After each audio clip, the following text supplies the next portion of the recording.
اعوذ باللہ من الشیطان الرجیم بسم اللہ الرحمن الرحیم الحمد للہ رب العالمین والصلاة والسلام علی اشرف الانبیاء والمرسلین وآلہ الطیبین الطاہرین اعوذ باللہ من الشیطان الرجیم وإنہ فی الکتاب لدینا لعلی حکیم۔ سورہ زخرف آیت 4۔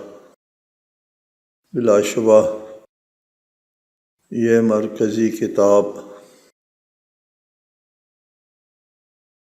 یعنی لوح محفوظ میں ہمارے پاس برتر پر حکمت ہے۔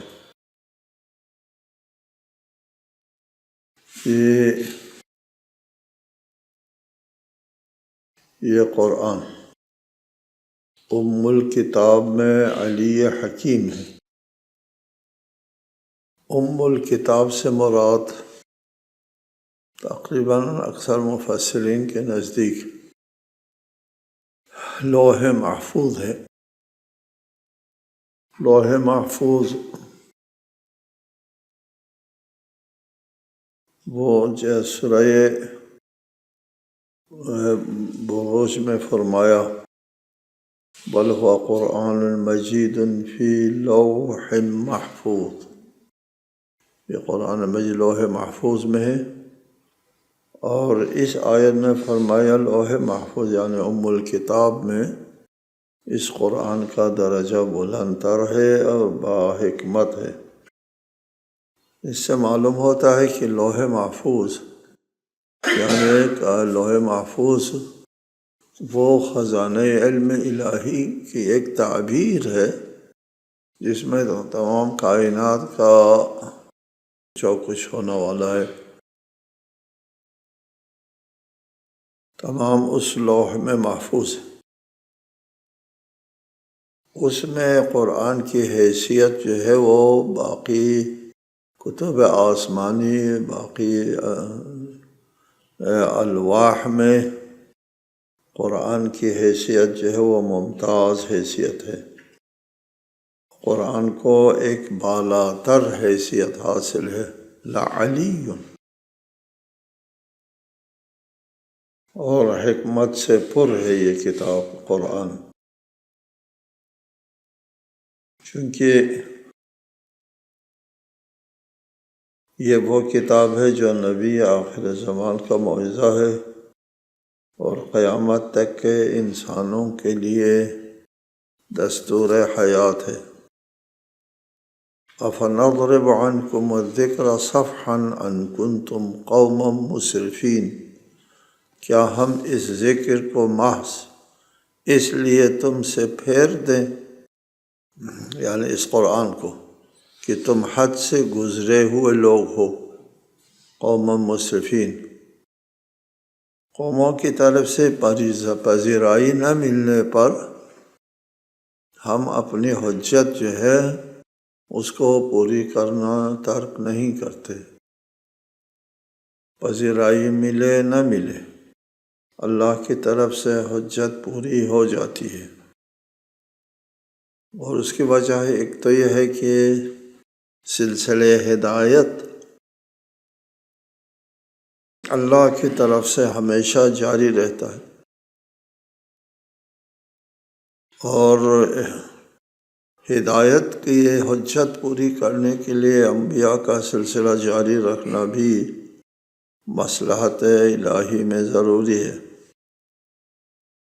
حجت پوری کرنے سے پہلے صرف علم خدا کے بنیاد پر کوئی عذاب اور ثواب کا مستحق نہیں ہوتا۔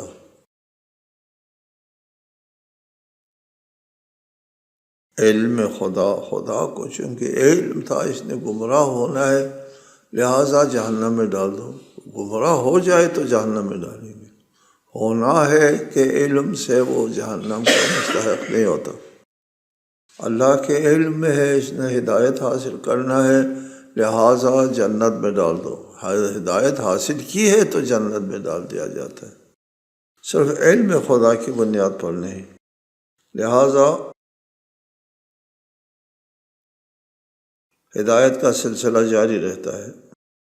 دوسری بات یہ ہے کسی قوم کی طرف نبی کا بھیجنا جو ہے وہ اس وقت بھی ہوتا ہے جب ایک شخص، صرف ایک شخص نے مسلمان ہونا ہے، نبی بھیجتے ہیں ایک شخص کے خاطر بھی۔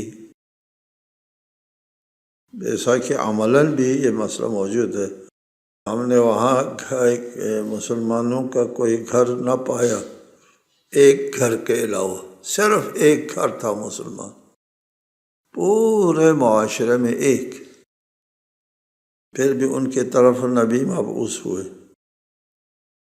تیسری بات یہ ہے کہ اگر پیغمبر مبعوث ہو جاتے ہیں اس علاقے کی طرف اور وہاں کوئی ایک بھی اسلام قبول نہیں کرتا، ایک بھی،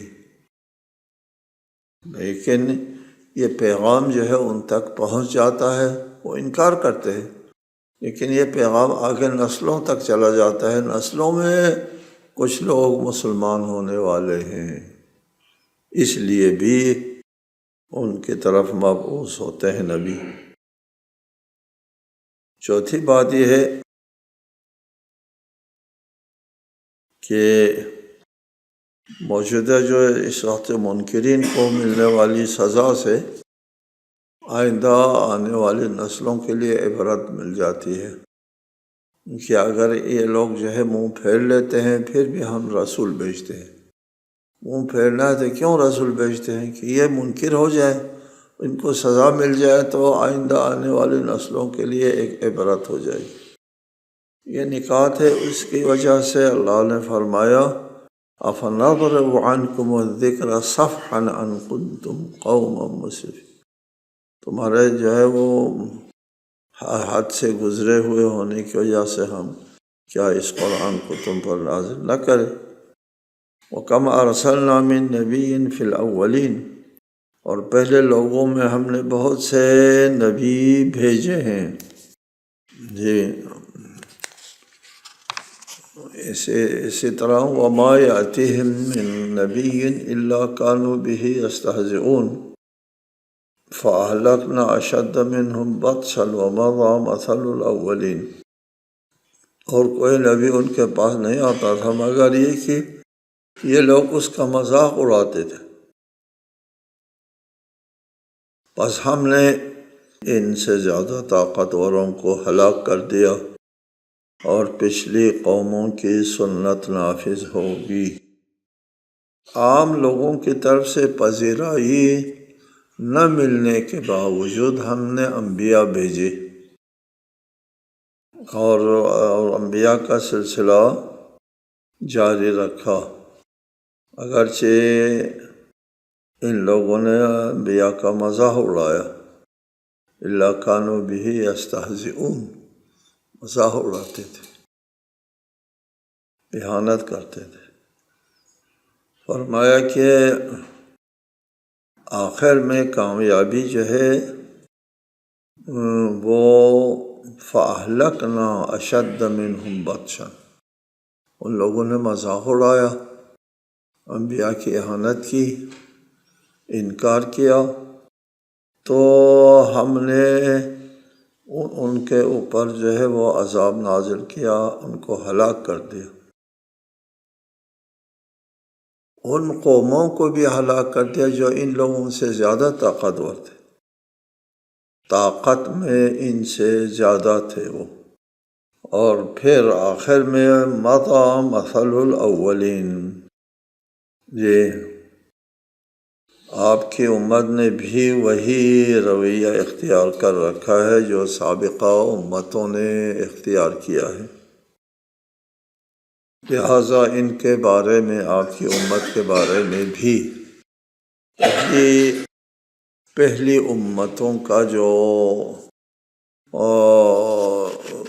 رویہ ہے، ان کے ساتھ جو کچھ ہوا ہے وہ اب ہونے والا ہے، ماضی، اس کا فیصلہ ہو چکا ہے، بات ہو گئی ہے۔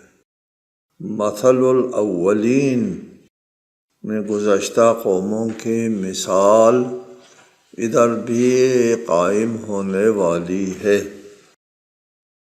جیسا کہ دیگر آیات میں ہے۔ یہاں مضى مثل الاولین، اولین سے مراد اول اقوام سابقہ وہ اقوام ہیں، ان کے ساتھ جو کچھ ہوا ہے اس کا مضی فیصلہ ہو چکا ہے۔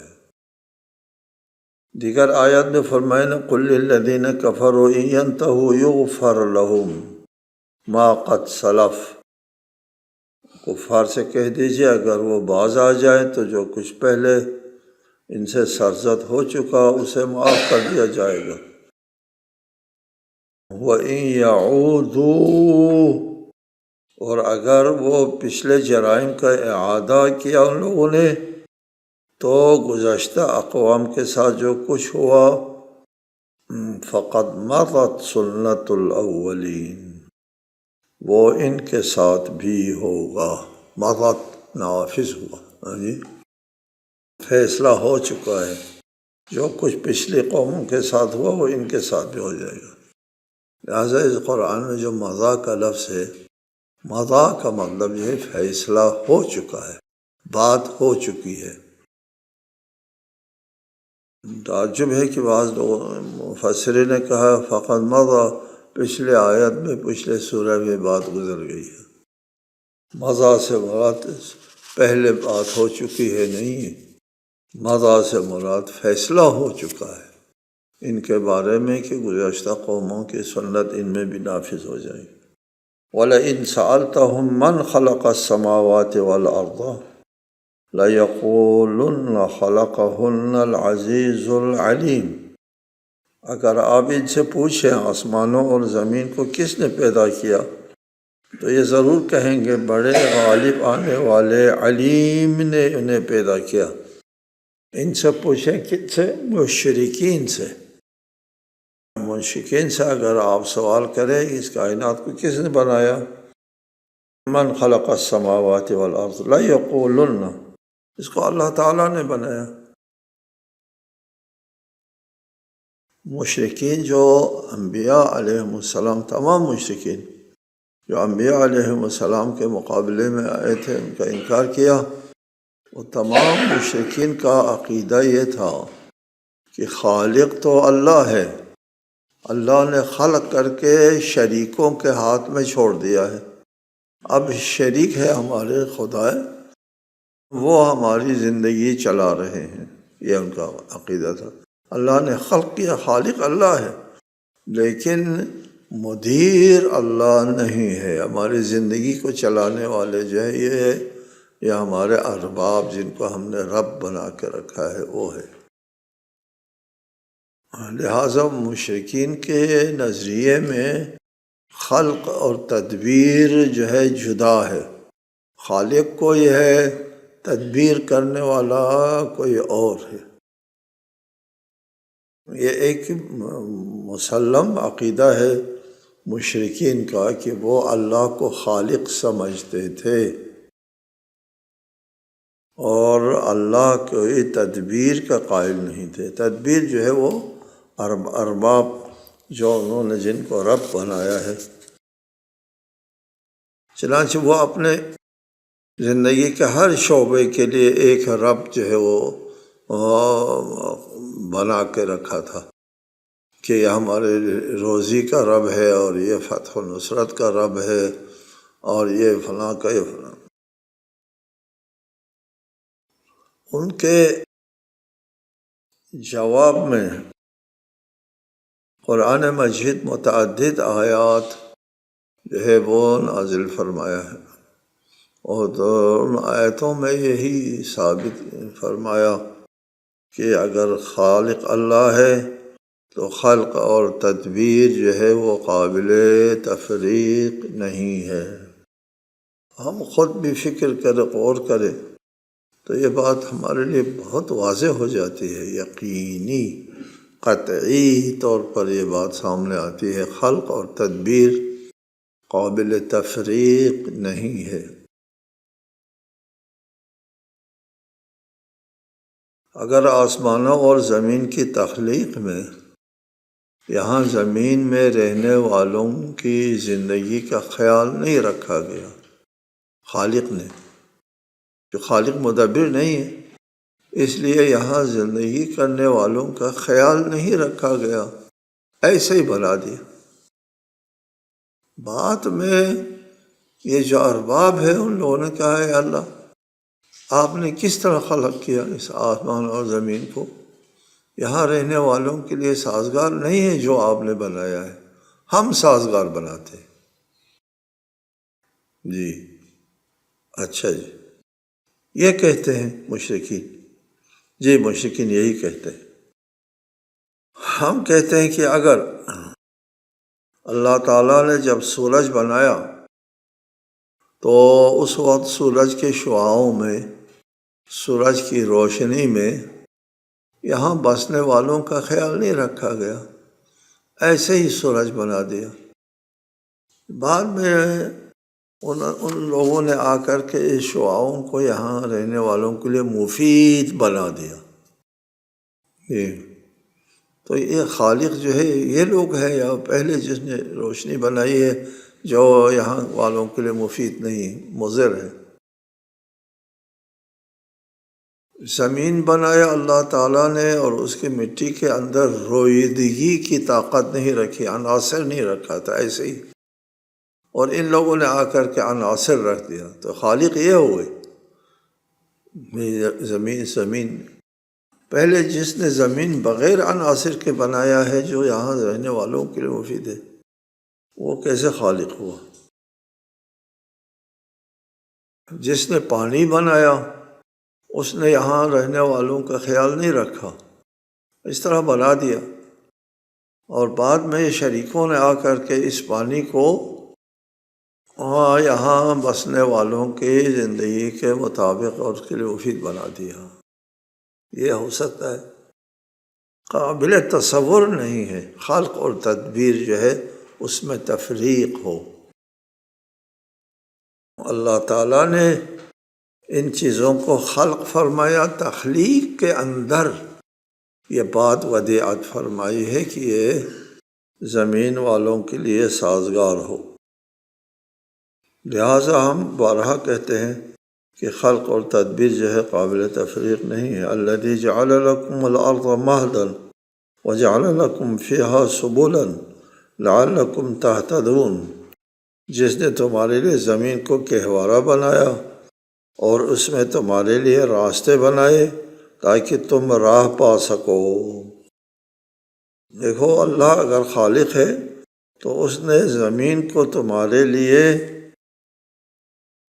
گہوارہ بنا دیا۔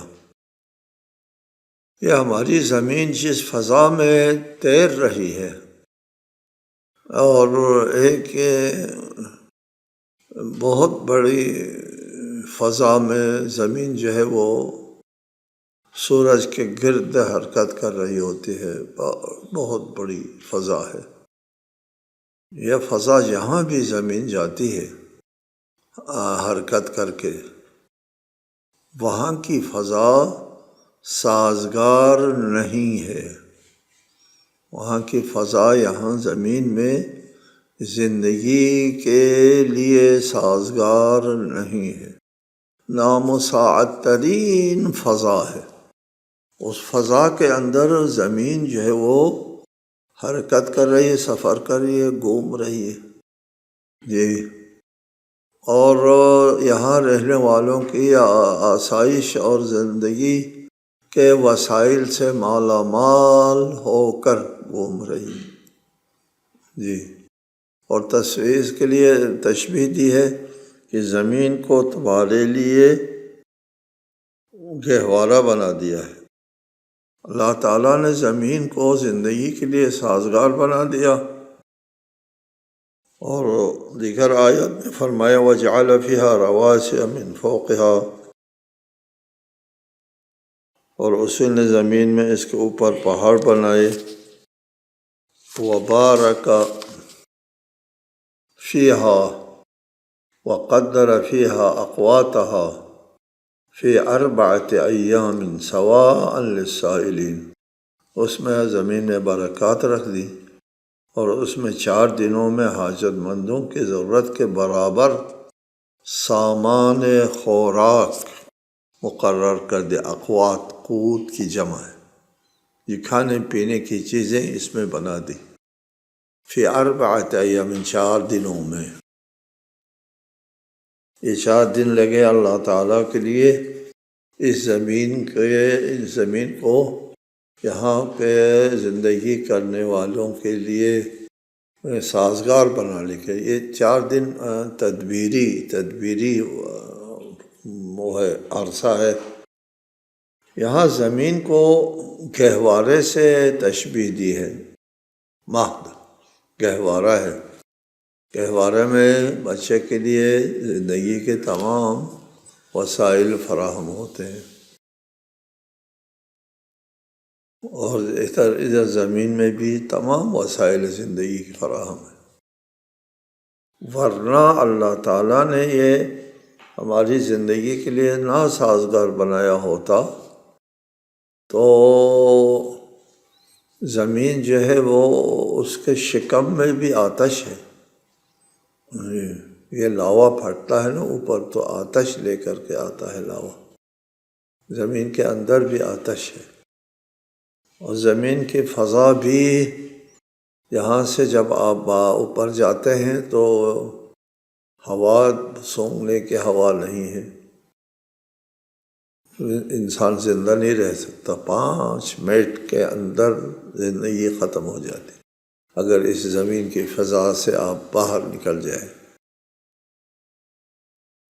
لوگ باہر جاتے ہیں تو وہ زمین کے وسائل لے کر جاتے ہیں. زمین کو گہوارہ بنانے میں اس زمین کا جو حجم ہے وہ کتنا بڑا ہونا چاہیے، جی وہ اس کو بھی داخل ہے. اگر زمین کا کرۂ ارض جو ہے وہ موجودہ حجم سے زیادہ حجم میں بڑا ہوتا تو بھی یہاں زندگی ممکن نہیں، اس لیے کہ اس صورت میں اس کی کشش مختلف ہوتی موجودہ کشش سے.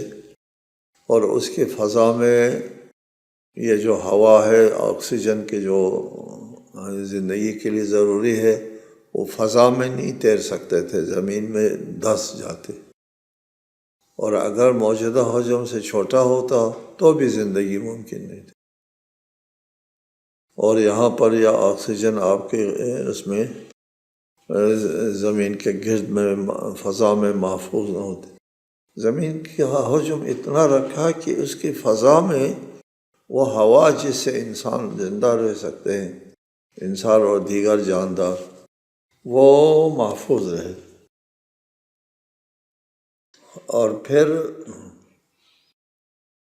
پہاڑ بنایا.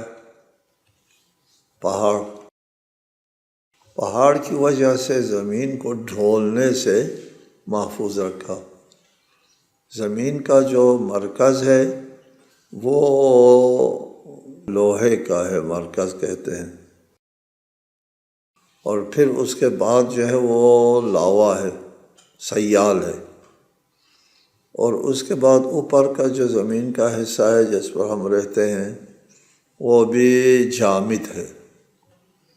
مرکز بھی جامد ہے، اوپر کا حصہ بھی جامد ہے، درمیان میں لاوا ہے. تو زمین جو ہے وہ اس کے اوپر ڈھول جاتے. ان تمید بکم، کہ تم ڈھول نہ جائے. اس لیے اللہ تعالیٰ نے پہاڑ بنائے. اور جبال کے لیے اوتاد کا لفظ استعمال کیا. وتد میخ کو کہتے ہیں. وجعلنا الجبال اوتادا، اور پہاڑوں کو ہم نے پہاڑوں کے ذریعے میخ کوبی کی ہے. اوپر کا جو جامد حصہ ہے، وہ مرکز کا جو جامد حصہ ہے، ان دونوں کو آپس میں پہاڑوں کے ذریعے ملا دیا ہے. یہ پہاڑ جتنا اونچا ہے اتنا ہی اندر بھی ہے، زمین کے اندر بھی. یہ قرآن کریم کے معجزات میں سے ہے کہ پہاڑوں کو میخوں سے تشبیہ دی ہے، عین المیخ کی طرح.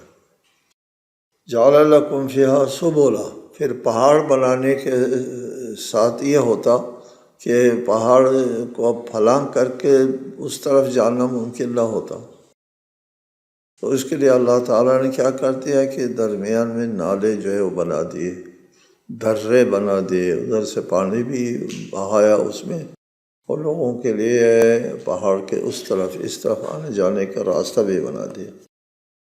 یہ بھی زندگی کے لیے ضروری ہے۔ اور بہت ساری باتیں ہیں زمین کے اندر کہ اللہ تعالیٰ نے والذی نزل من السماء ماء بقدر فانشرنا به بلدة میتا کذلک تخرجون، اور جس نے آسمان سے پانی ایک مقدار میں نازل کیا جس سے ہم نے مردہ شہر کو زندہ کر دیا، تم بھی اسی طرح قبروں سے نکالے جاؤ گے۔ جی، آسمان سے پانی نازل کرنے کا جو سلسلہ ہے یہ اللہ تعالیٰ کی آیات تدبیری میں اہم ترین آیت نشانی ہے۔ یہاں زندگی کے لیے ماحول سازگار بنانے کے لیے پانی کا بنیادی کردار ہے۔ پانی کے بغیر یہاں کوئی زندگی برقرار نہیں رکھ سکتا، اور زمین کو سرسبز و شاداب بنا دیا۔ ہم بھی زمین کے مخلوق ہے، ہمارے جسم میں جتنے عناصر ہیں سب جو وہی ہے جو زمین میں ہے۔ انسان کے جسم میں جتنے بھی عناصر ہیں وہ سب وہی ہے جو زمین میں ہے، زمین سے ہٹ کے کوئی عنصر نہیں ہے، ٹھیک ہے جی۔ اور اس میں پانی ڈالنے سے، اس زمین کے اوپر پانی ڈالنے سے، اسی زمین سے ہمارے لیے زندگی کے وسائل فراہم ہوتے ہیں، بلدۃ میتن، جی، اور اس مردہ غیر آباد زمین کو آباد کر دیا ہم نے پانی کے ذریعے، اور جس نے اوپر سے پانی نازل کیا ہے وہی تمہاری زندگی کو چلاتا ہے۔ السلام علیکم ورحمۃ اللہ وبرکاتہ۔